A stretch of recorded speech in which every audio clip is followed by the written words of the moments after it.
When people talk about the final goodbye, they are really talking about the moment a narcissist can no longer hold on to the idea that they are still in control. That is the real ending. For years, sometimes for decades, the whole relationship has moved around one hidden center: power. Not always the clear kind, like telling you where to go or what to do, even though that can happen too. It often runs deeper than that. It becomes emotional control, mental control, the belief that your feelings, your choices, your stress, your tears, and even your silence all somehow belong to them. That belief feeds them. It gives them a sense of importance. It gives them emotional fuel. So when you truly leave, not halfway, not for a week, not while still replying to every message, but for real, the structure they built starts to crack. And that crack scares them more than most people understand. A healthy person can feel heartbreak and still lean on something inside. They may have values, purpose, self-respect, close bonds, or a stable sense of who they are. A narcissist often does not have that same inner ground. Their identity depends too much on what others reflect back to them. It is like standing inside a room of mirrors and believing the mirrors are the self. Remove the reflections and the whole image shakes. That is why the final goodbye does not just hurt them. It threatens the character they created and the role they have been acting out for years. Stay with me, because this is where the deeper truth begins. The goodbye is not only the end of your connection to them. In their mind, it feels like the beginning of their collapse, because the version of themselves they tried so hard to protect cannot stand on its own once your attention is gone. To understand their reaction, you have to see that control was never just a habit for them, it was a lifeline. The relationship may have looked like love from the outside, but underneath, it often worked like a system built to keep you emotionally tied to their world. They needed your attention, your pain, your focus, even your confusion. All of it helped them feel real, powerful, and central. Once you step out of that pattern, they are left with something they do not know how to face: themselves. And that is the one place they never wanted to go. Many people think a breakup hurts everyone in the same way. It does not. A true goodbye hits differently when someone has built their entire emotional world around dominance and reflection. It is not just that they lost a partner, it is that they lost the person who kept confirming the version of reality they preferred. If you keep arguing, defending yourself, explaining, reacting, or checking in, the bond is still active. The connection is still feeding the cycle. Anger can still serve them. Your frustration can still serve them. Even your need to prove your side can keep the whole system alive, but a real goodbye cuts deeper because it removes that last emotional thread. Silence does something arguments never can. Distance does something tears never can. It shows them that the old hooks no longer work, and that is when panic starts to rise. Think about it like this. A hunter can become obsessed with the chase, and when the target disappears completely, restlessness takes over. Not because of love, because the pursuit itself had become the source of energy. That is what happens here. When the emotional game ends, they are not just losing you. They are losing the stage, the script, the audience, and the illusion that they were always the one in command. That collapse can show up in different forms, but the root is the same every time. Some explode, some deny, some beg, some threaten. Some suddenly act heartbroken in ways that seem almost unreal. Others become cold and act as if none of it matters. But the emptiness underneath is still there. If you look closely, all these reactions point back to one thing: desperation. They are not simply grieving a relationship the way a healthy person might grieve. They are reacting to the loss of control that once held their inner world together. That is why the response can feel so extreme. It is not normal sadness. It is not mature disappointment. It feels more like a private collapse they are trying to hide in public. The strange part is that their attempts to take back power often reveal the exact opposite of strength. The louder they become, the weaker the mask looks. The harder they try to prove they are unaffected, the more their fear shows through the cracks. This is why the final goodbye changes the meaning of everything. It exposes what the whole relationship was really standing on. Once every move has been played, once the cycle is broken, once your goodbye is clear and final, they can no longer pretend that their power was solid. It starts to look borrowed, dependent, fragile. And that is unbearable for someone who has spent so much of life trying to look superior, untouchable, and above ordinary need. Listen carefully here because this matters. Your exit does not just end access. It exposes truth. It reveals that the control they depended on was never real power at all. It was only influence sustained by your participation. The moment you stop participating, the whole performance begins to fall apart, and there is nothing more threatening to a false self than seeing its own emptiness in full light. One of the first things many people notice after that final break is rage. Not ordinary anger, not the kind that rises, gets expressed, and slowly settles. Narcissistic rage is different. It can come fast, it can feel huge, and it often seems out of proportion to what is happening on the surface. But the surface is not the real story. Deep down, your goodbye hits a wound much older than the relationship itself. To them, it is not only rejection, it feels like betrayal, humiliation, and exposure all at once. They believed they mattered more than this. They believed they had a special place in your emotional world that could not be removed. When you walk away and stay away, you break that fantasy. And instead of processing the pain in a healthy way, rage rushes in to protect them from it. That rage can take many forms. Sometimes it is loud, yelling, insults, accusations, threats. Sometimes it is quiet and colder than ice, silent treatment, smear messages, cold attacks behind your back, a shift in tone so sharp it leaves you shaking. In some cases, they wear the mask of the victim and tell everyone how badly they were wronged, as if their sorrow proves their innocence. But do not get distracted by the form. The source remains the same. Your independence has touched the shame they work so hard to hide. That is why the reaction feels so fierce.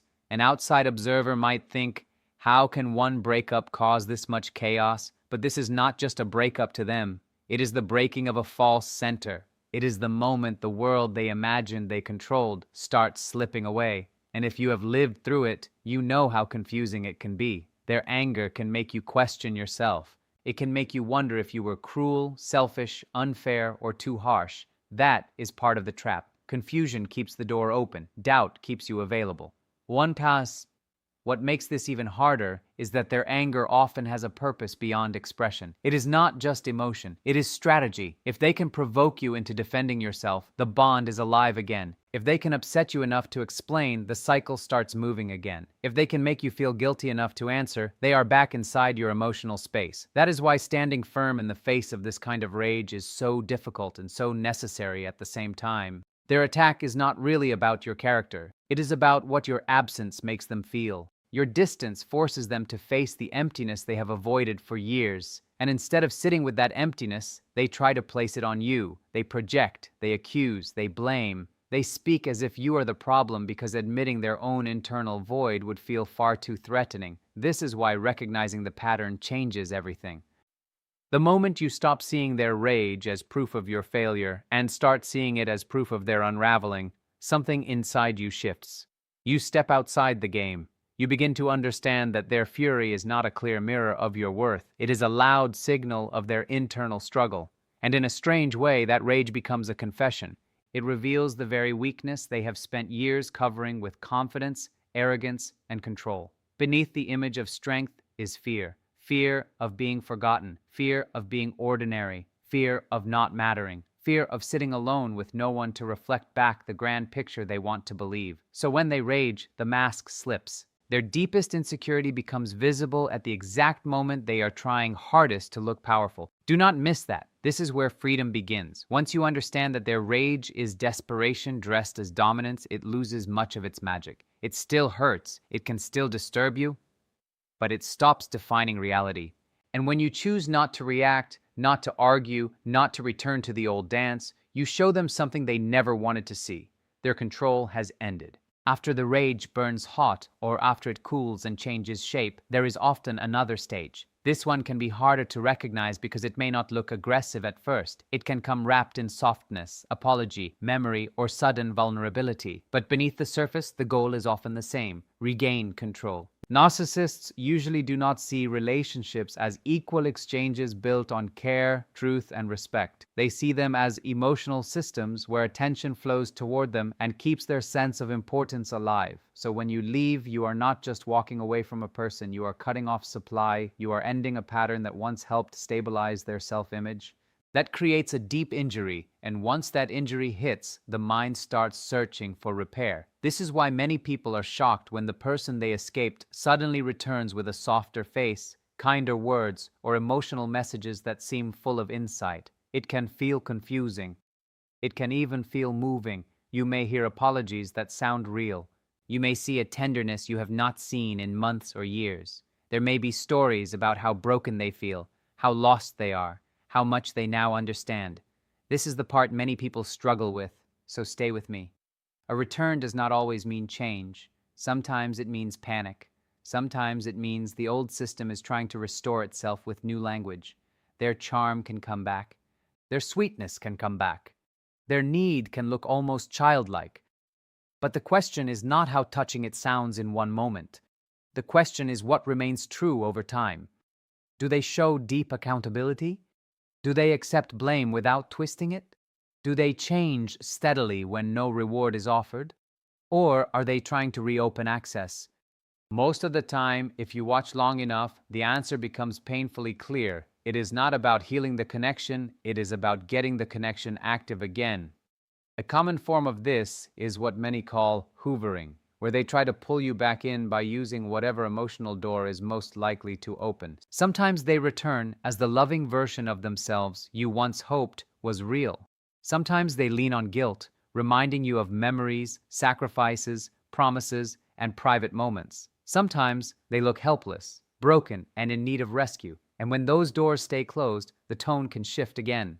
Pressure, threats, coldness, sudden claims that you are heartless for leaving. The style changes, but the mission does not. They want access. They want response. They want to feel that the story is still not over. This is what reveals how fragile their strength really is. If their power were stable, they would not need manipulation to maintain it. Real strength does not beg, pressure, confuse, flatter, and punish in cycles.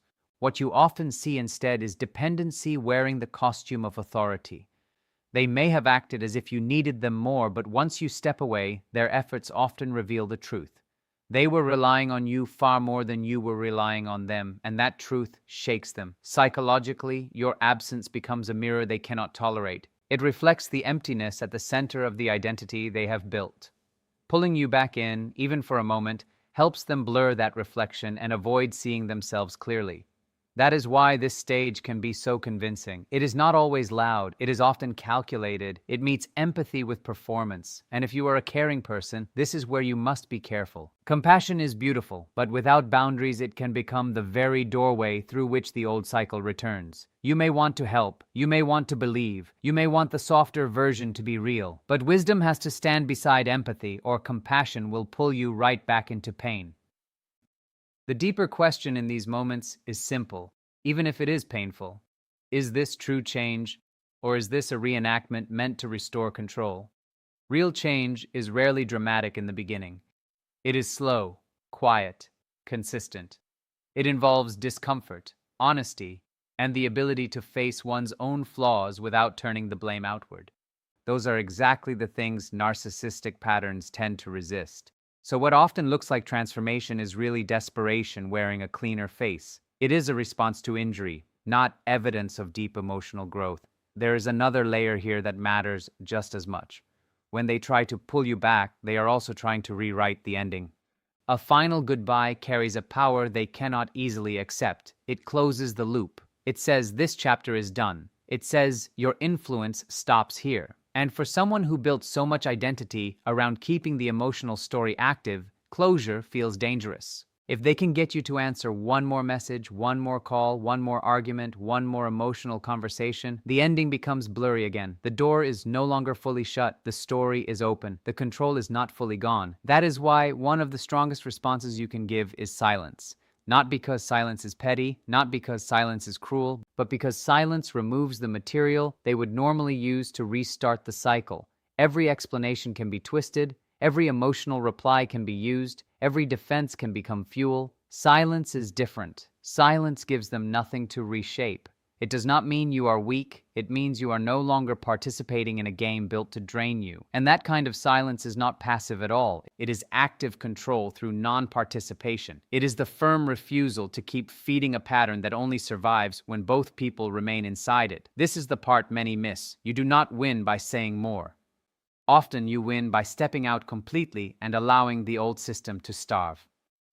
Once charm fails, once guilt loses force, and once pressure stops working, another phase often begins. This phase is less about direct access and more about image control. It is the smear campaign. At this point, the goal may not be to win you back in a personal way.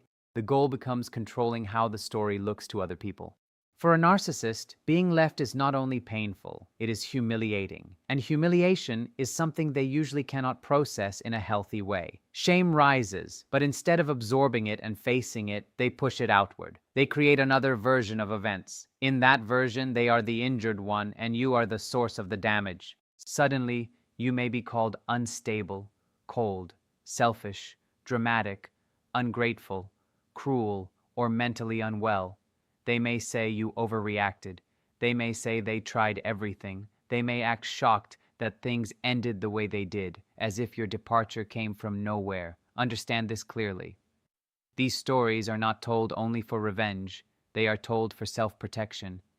If they can get others to believe their version, then for a while they can believe it too. The external narrative helps hold together the internal illusion, and that is why these campaigns can feel so unsettling. You are not only dealing with loss, you are dealing with distortion. People may hear things that make no sense to you. Friends may become distant. Mutual contacts may start looking at you differently. The urge to explain yourself can become overwhelming. But again, this is where the trap hides. If you spend all your energy trying to correct every lie, you may get pulled back into the same emotional field they want to keep active. That does not mean you should never protect yourself. In some cases, you will need firm boundaries, documentation, and support. But emotionally, the deeper work is refusing to let their false version replace your clear memory of what happened. You know what you lived. You know the pattern. You know the cost. Do not let noise become truth just because it is spoken with confidence. A lie repeated often can still be a lie.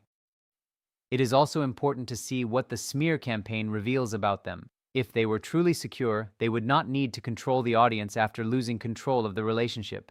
If their identity were solid, they would not need a public rewrite every time reality breaks against their self-image.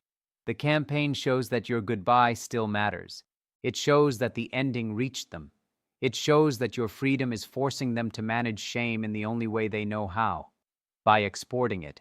They cannot bear the role of the person who was left, so they become the person who was wronged. They cannot bear the thought that their own behavior caused the collapse, so they turn you into the cause. This is why people caught in these dynamics often feel like they are living in two worlds at once. In one world, there is the reality you experienced in private, the control, the blame, the confusion, the pressure, the cycles. In the other world, there is the story they present outside, polished, wounded, convincing, and carefully designed to protect their image. That split can be exhausting. It can make you want to scream your truth to everyone. But healing often begins when you stop using all your strength to argue with a performance and begin using it to rebuild your own center. Stay with this point. The most dangerous thing after the goodbye is not always their anger. Sometimes it is your own temptation to keep stepping back onto the stage to prove what happened. But a stage built on distortion will rarely reward honesty. That is why your peace has to become more important than their script.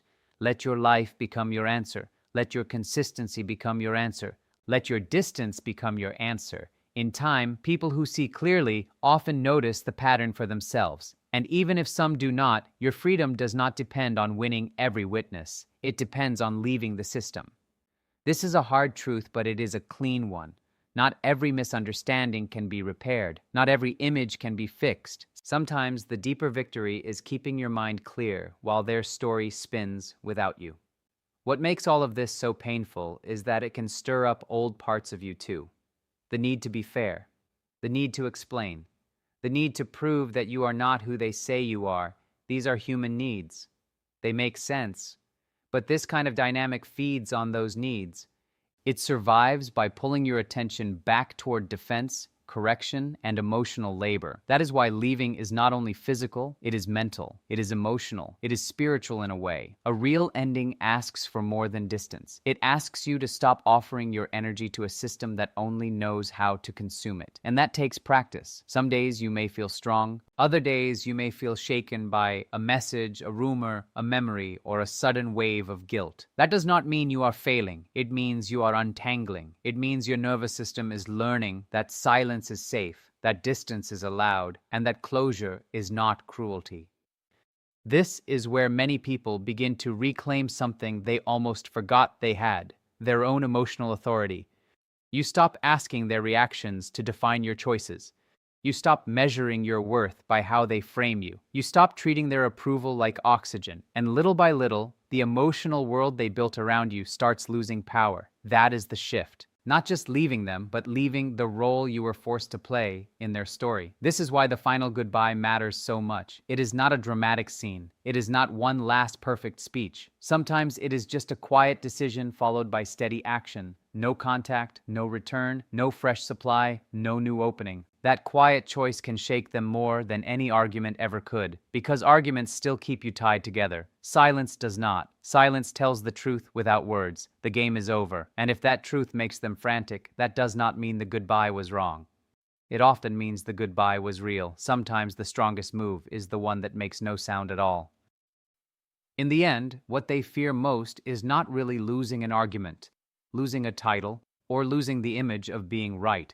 What they fear is losing control of the mirror.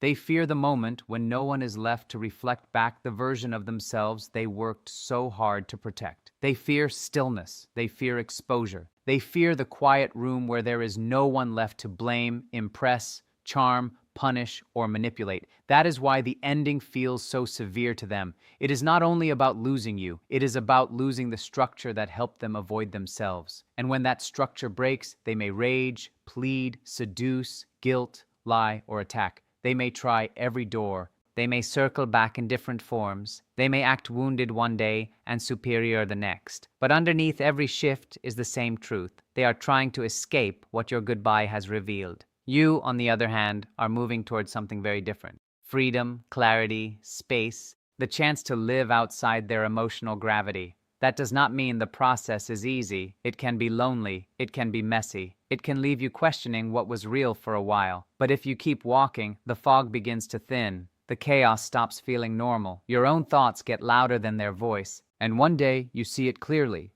Their power was never as solid as it felt when you were trapped inside it. It depended on your presence, your reactions, your pain, your hope, and your repeated return. Once you stop giving those things, the illusion starts to fall apart. And that is the part they cannot bear. So if you needed one final truth to hold on to, let it be this. Their rage is not proof of strength. Their pleading is not proof of love. Their smear campaign is not proof of your guilt. Their desperation is proof that the old system is starving. And your silence, your boundaries, and your decision to keep moving are proof that the game has truly ended.